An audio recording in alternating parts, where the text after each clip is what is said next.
a lot of talent. It's essentially privately funded professionalism. Do you like that notion or no? I don't like the notion for a bunch of reasons. First of all, it's not necessarily sustainable. We can understand when the owner of the Celtics or the Patriots decides to spend $10 million buying a new player because they hope that this player is going to win me additional games, and when I win additional games, I'm going to make more money. These donors don't have that. Why would I continue to put $10 million a year into the Duke program if I'm not actually getting a monetary return from that? Problem number two is we have had problems with these deals not being subject to decent contracts.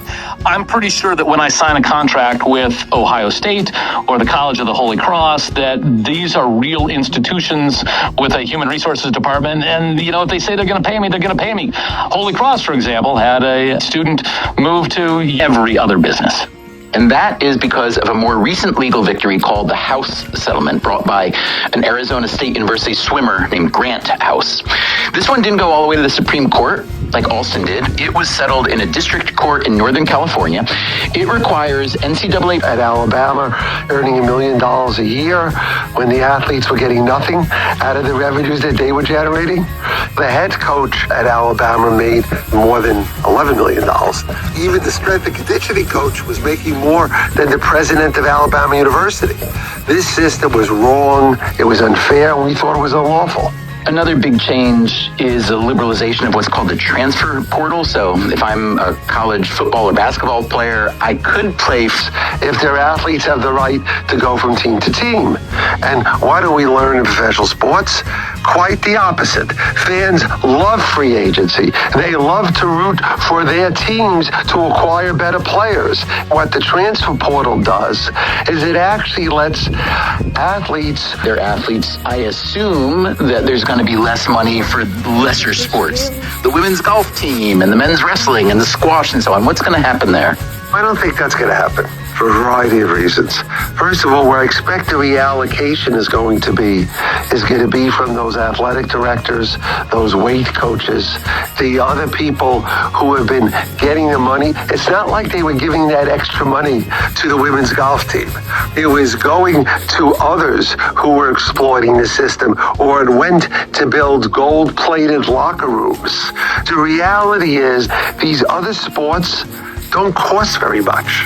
Not only do they not cost much, they serve the interest of the schools. If you look at Division III has no one to subsidize any of their sports, yet they have. In one recent 2-year period, he received compensation of around $125 million. Depending on your perspective, that might sound like an outrage. The NFL, most Americans anyway, but not all of them. My name is DeMaurice Smith. DeMaurice Smith just published a book called Turf Wars, The Fight for the Soul of America's Game. And the fight he is talking about was his own fight. Yes, I was a federal prosecutor for almost 10 years, spent most of the time. Started in the early 90s. For over the next roughly decade and a half, over half of all major league teams in all the big sports in the United States replaced their stadiums. We also had some expansion franchises come in that needed new facilities as well. During that time period, roughly 2/3 of all stadium costs were paid for by taxpayers, with the remaining third being paid for by the teams themselves. This funding model changed in 2008. My vagina started sending out a signal to everyone in my family and everyone into my husband. And when I would explain, hey, my husband and I have... Gordon Cardinale, Kate Tellers, Suzanne Rust, and Patricia Ureña. The Moth Podcast is presented by Odyssey. Special thanks to their executive producer, Leah Reese-Dennis. All Moth stories are true, as forecast. Information on pitching your own story and everything else.